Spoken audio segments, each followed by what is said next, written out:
Hey, it's Greg here with MaritimeGardening.com, and it's about to get cold here in Nova Scotia, Canada. It was like -5°C overnight last night. Tonight it's going to be -15, I think, and tomorrow night it's going to be -19. And underneath this piece of garbage, this piece of garbage that's acting as a little greenhouse, I've got rosemary, which are a Zone 8 perennial, meaning that the coldest they can get is -6°C, I think. So, I've had a very tough time locating rosemary that can take, that are like Zone 6 hardy, where I am here, Zone 6. Sometimes it behaves like Zone 5. Anyway, and the hardiness zone just speaks to how cold it gets in the winter. So a plant like this, it can handle, well, -6°C. Any temperature lower than that, you know, it's a crapshoot whether or not it makes it or not. And what we're talking about is not the foliage above the ground, it's basically the root ball, right? That's where during the winter, the life is in the roots. So how cold does the soil get? How long can the roots sustain that cold before they just shut down and die? So a lot of people take their rosemary in the winter. They put it in a pot, they bring the pot out in the spring, they take it back in the winter. That works. If you want to have truly phenomenal rosemary plants, like all living things, it doesn't want to grow in a pot, it wants to grow in the ground where all the different soil organisms are, where it can get all the water it wants, where it basically plants are, you know, they want to grow in the ground. So you want to leave it in the ground year after year after year. The root systems get bigger and bigger and bigger. The plants get healthier and healthier and healthier. This is a great spot here, even though it's in my driveway.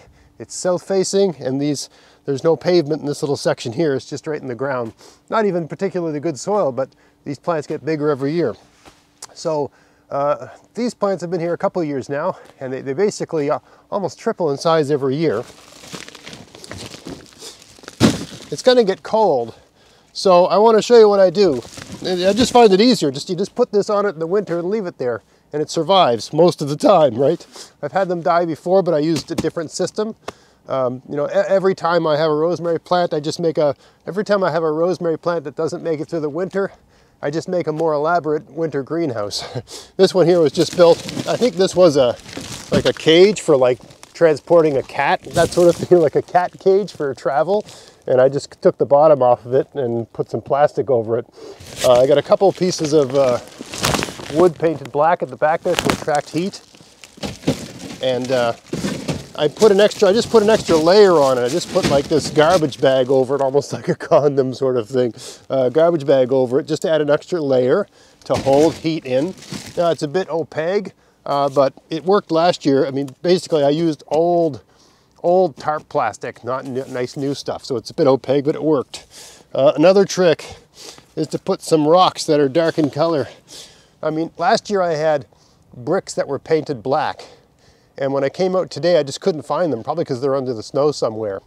So I can't use those. And man, are my hands getting cold. Anyway, you just nestle these rocks in around them, right? They'll hold heat, like all rocks do, right? I got some more inside the house that I'm painting now, today, because I left this to the last minute. Should have done this in November. I'm going to paint them nice and black so they really attract the heat. Okay, now we just pop this over top like that.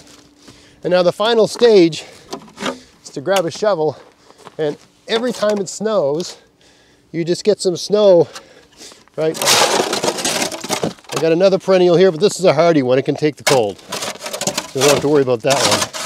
Every time it snows, you're out in the driveway, you gotta shove some snow all the way around this to make it almost like into an igloo, okay? So let me get some snow.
All right, so snow is an incredibly good insulator.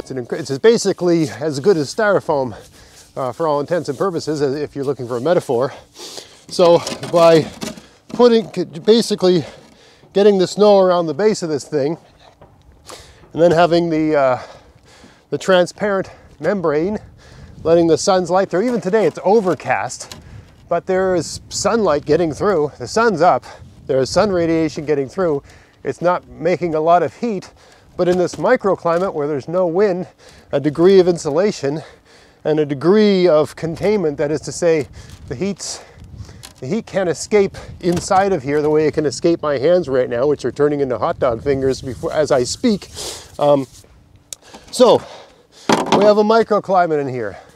Hopefully there's enough light getting through to get everything in there warm enough during the day so that overnight it doesn't get so cold that the plant dies. That's the idea of this. I've got no source of heat in here. It's next to the house, yes, but the idea is that there's enough heat just being gathered up inside this little unit during the day that it doesn't get so cold at the night that the plant dies. And then the next day it gets warm and so on and so forth. And hopefully it hangs on and survives until next spring. That's what seems to happen. Every year you never know. And of course we're gonna have a night where it's -19. That's really cold, right? So hopefully that's a sunny enough day.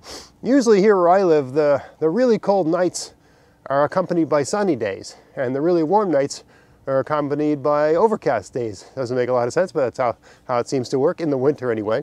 Part of that's just the weather being driven by the ocean currents and that sort of thing. So it's a bit, different than other parts of the world.